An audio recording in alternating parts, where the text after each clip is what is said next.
Bismillahirrahmanirrahim. Assalamualaikum warahmatullahi wabarakatuh.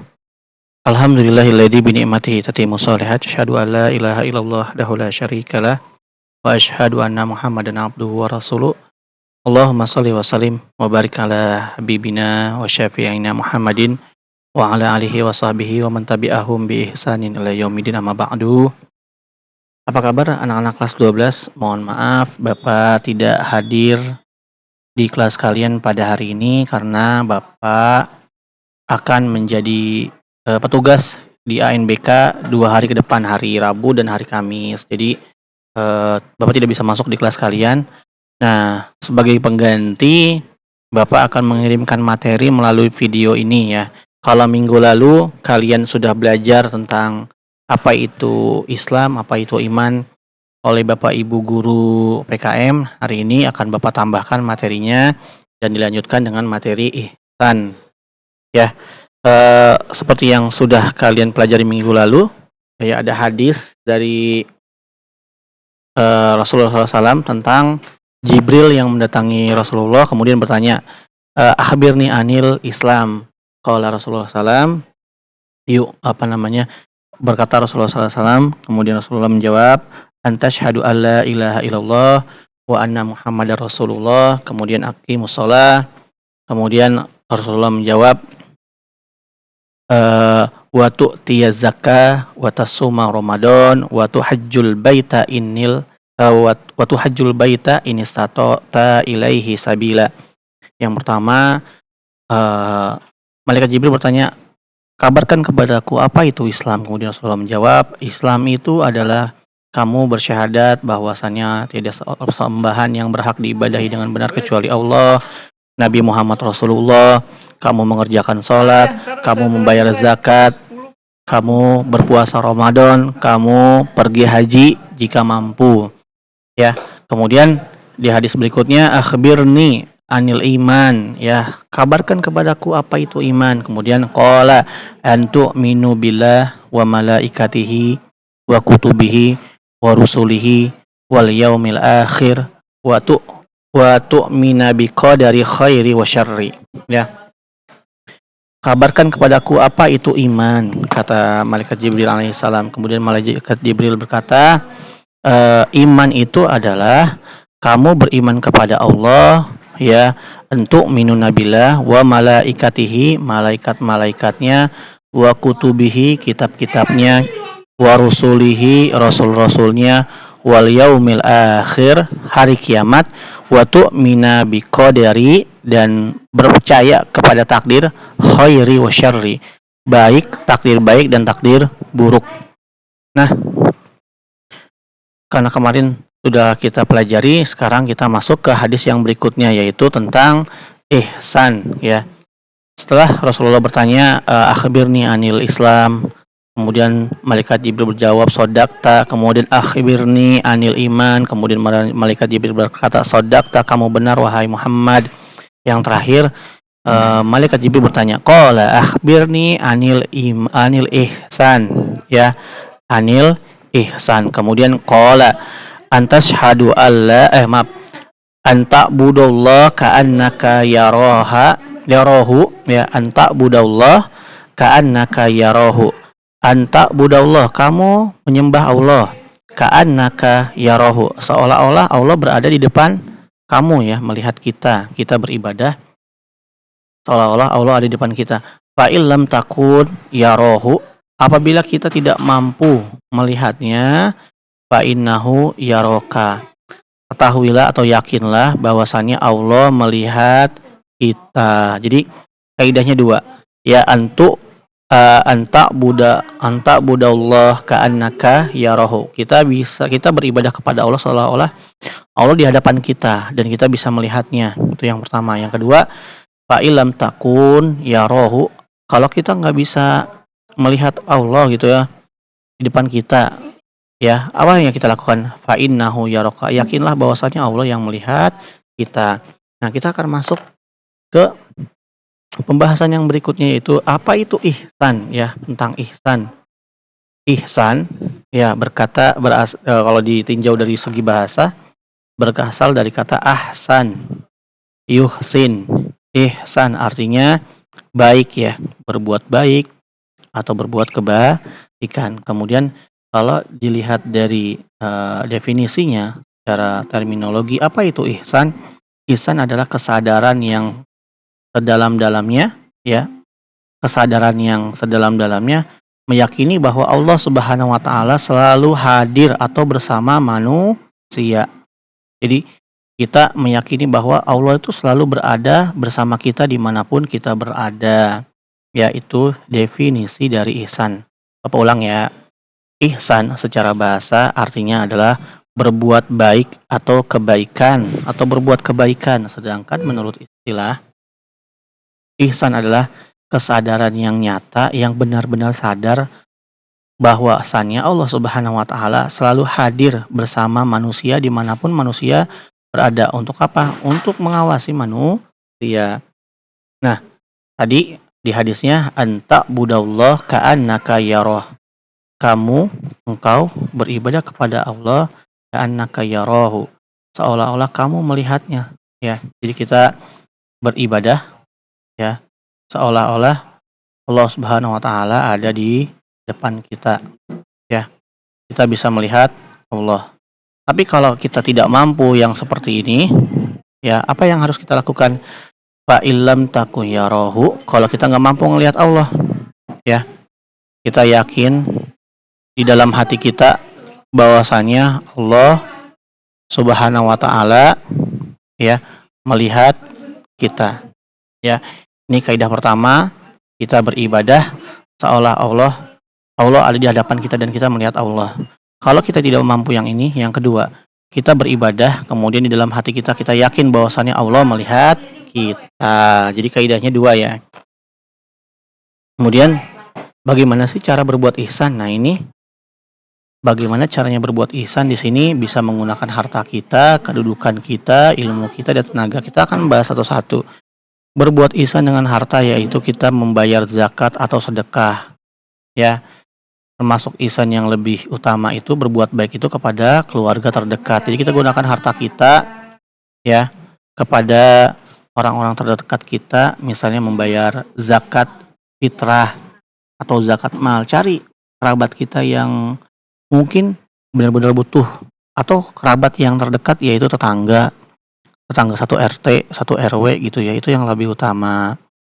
Kemudian ihsan dengan kedudukan atau jabatan, kita mempermudah urusan orang lain ya.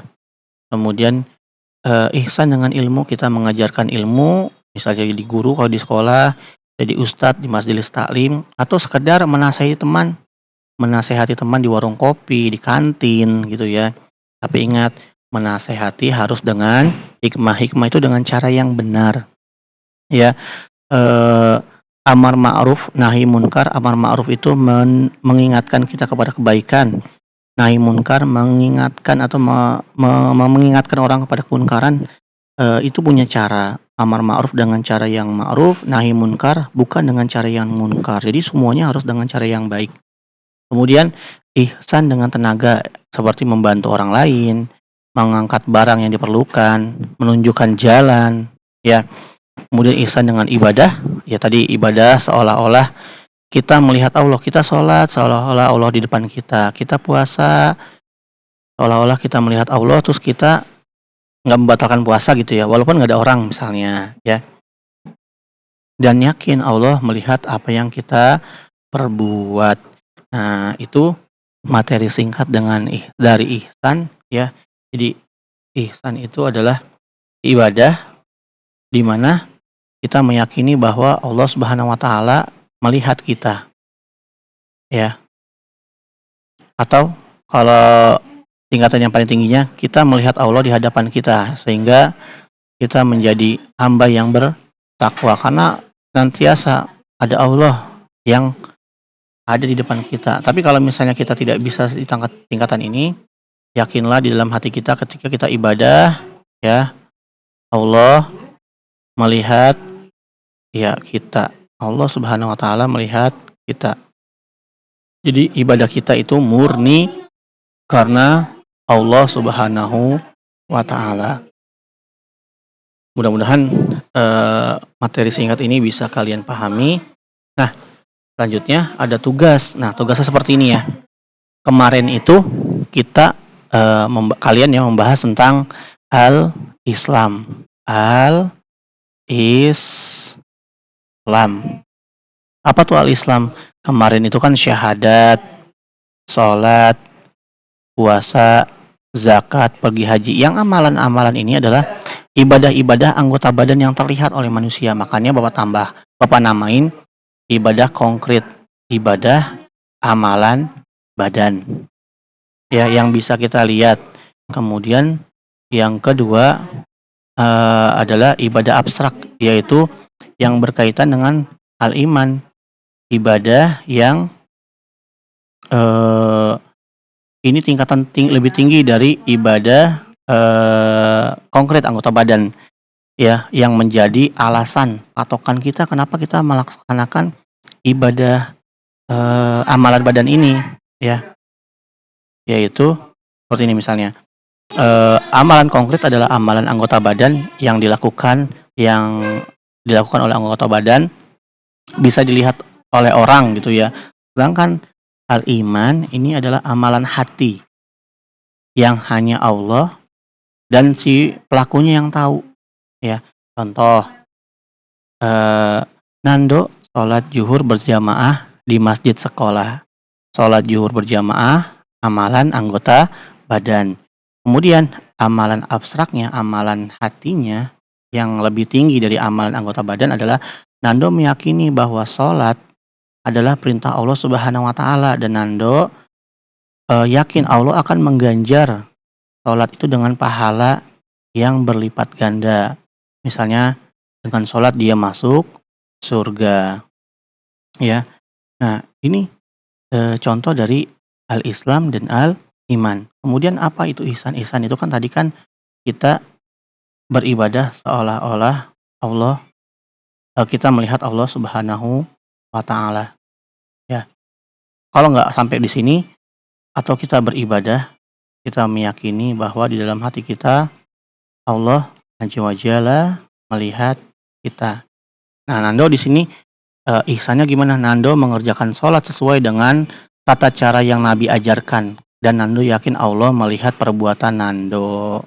Nah, ini contohnya. Ini amalan anggota badan yang bisa kita lihat, ya, karena amalannya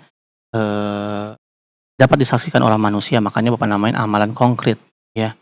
Kemudian tingkatan lebih tinggi itu adalah amalan hati yang menjadi alasan kenapa Nando melaksanakan amalan anggota badan ini, yaitu karena dia meyakini, ya, sholat itu adalah perintah Allah Subhanahu wa taala dan Allah akan balas ini dengan surga, ya, yang disebut dengan amalan hati atau amalan abstrak yang lebih tinggi dari amalan anggota badan. Nah, ihsannya apa? Nando sholat benar-benar, bukan main-main sholatnya. Sholatnya bukan yang harusnya 4 rakaat zuhur dia jadi 2 atau jadi 3, tapi Nando benar sholat 4 rakaat penuh dengan tumanina, ya, dan dia yakin Allah melihat perbuatan Nando. Inilah yang disebut dengan ihsan. Nah, contoh kedua misalnya amalan anggota badan, Livi menggunakan jilbab ketika ia keluar rumah. Amalan anggota badan dong. Ya. Kenapa Livi melakukan amalan ini? Karena Livi yakin menutup aurat itu adalah perintah dari Allah Subhanahu wa taala, ya. Amalan hati yang menjadi alasan kenapa Livi menggunakan jilbab, dan dia yakin bahwa jilbab wanita muslimah itu wajib, ya. Kemudian gimana ihsannya? Livi menutupi seluruh auratnya karena Livi merasa Allah mengawasi dirinya, ya. Jadi ini amalan anggota badan, ini amalan hati yang menjadi landasan kenapa Livi melaksanakan amalan anggota badan, dan yang ini ihsan karena Livi merasa diawasi oleh Allah Subhanahu wa taala. Kemudian contoh yang terakhir yaitu Dimas mengantarkan ibunya ke pasar menggunakan sepeda motor. Ini amalan anggota badan, ibadah konkret, ya. Kemudian bagaimana amalan hatinya? Amalan hati yang menjadi penyebab Dimas mengantarkan ibunya ke pasar. Dimas meyakini bahwa mengantar ibunya ke pasar adalah ibadah yang mulia di hadapan Allah, yaitu apa? Birrul walidain. Ya, birrul walidain itu berbakti kepada orang tua, ya, kepada kedua orang tua. Dan itu salah satu ibadah ibadah yang mengantarkan kita ke surganya Allah Subhanahu wa taala. Jadi amalan badannya mengantarkan ibunya ke pasar, amalan hatinya Dimas yakin nih kalau mengantar ke pasar ibunya nih itu berbakti kepada orang tua yang Allah balas dengan surga. Kemudian bagaimana perbuatan ihsannya? Dimas mengantar ibunya dengan sabar dan hati-hati dalam perjalanan karena Dimas yakin Allah akan mengganjar setiap perbuatannya, ya. Kalau Dimas ogah-ogahan, Allah bales, ya kalau Dimas serius Allah bales. Jadi Dimas merasa Allah awasi. Nah, gimana anak-anak? Mudah kan? Insya Allah mudah lah, gampang ini ya. Yang pertama, ya kalian nanti buat kolom seperti ini. Tugasnya kalian buat 10 ibadah. Ya, 10 ibadah seperti ini. 5 ke lingkungan. Lingkungan itu boleh ke manusia, boleh ke hewan. Ke lingkungan ya, boleh hewan, boleh tumbuhan. Ya. Kemudian hewan atau hewan atau tumbuhan. Ya, misalnya menjaga kebersihan, menyiram bunga, ngasih makan hewan. Yang 3 ke sesama manusia. Seperti tadi ya, berbakti kepada orang tua. Ya. Yang 2 ibadah umum. Misalnya apa? Pergi haji, sholat, puasa, zakat, baca Al-Qur'an gitu ya. Jadi totalnya ada 10, nanti dikumpul di meja Pak Irawan. Ya. Keulang ya, tugasnya 10 membuat ibadah seperti ini. 10 dari 10 itu 5 tentang hubungan kita kepada lingkungan kita. Lingkungan itu bisa hewan, bisa tumbuhan. 3 hubungan kita sesama manusia. Yang 4 baru hubungan kita ibadahnya ke Allah seperti sholat, puasa, zakat, sedekah, haji, umroh, baca Al-Qur'an. Ya, dikumpul di meja Bapak. Ya, terima kasih. Itu aja dari Bapak. Kalau bingung silakan WA. Kalau WA Bapak insya Allah masih bisa jawab. Ya, telepon juga bisa deh, nggak apa-apa selama nggak sibuk. Terima kasih kelas 12. Bapak cukupkan ya, kita tutup doa dengan doa kafaratul majlis. Subhanakallahumma wa bihamdik, asyhadu alla ilaha illa anta, astaghfiruka wa atubu ilaik. Terima kasih. Assalamualaikum warahmatullahi wabarakatuh.